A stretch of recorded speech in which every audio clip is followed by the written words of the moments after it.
நில தகராறுகள் தீர, வீடு மனை சொத்து சுகம் வாங்க, சொத்து பிரிவினையில் ஏற்படுத குழப்பங்கள் தீர நீங்கள் வணங்க வேண்டிய தெய்வம் முருகப்பெருமான்.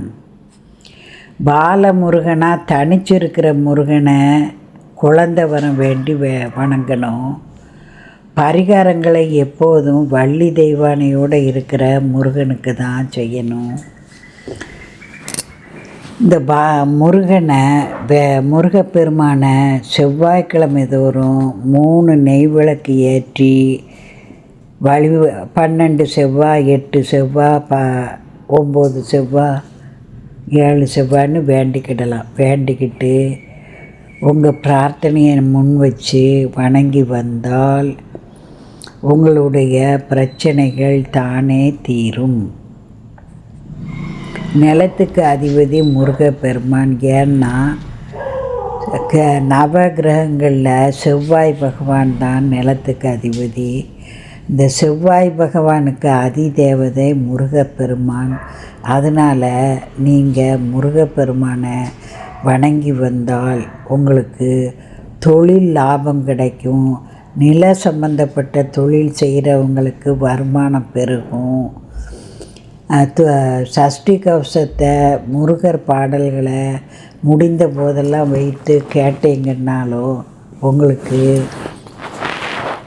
தொழில் நல்ல நடக்கும். உத்தியோகத்தில் உள்ள இடைஞ்சல்கள் தீரும். உத்தியோகத்தில் உயர்வு வேணுமா, தொழிலில் லாபம் வேணுமா, நீங்கள் வணங்க வேண்டிய தெய்வம் முருகப்பெருமான். அவருக்கு உகந்த நாள் செவ்வாய்க்கிழமை. அந்த செவ்வாய்க்கிழமைகளில் செவ்வரளி சாத்தி 3 நெய் தீபம் போட்டு வணங்கலாம்.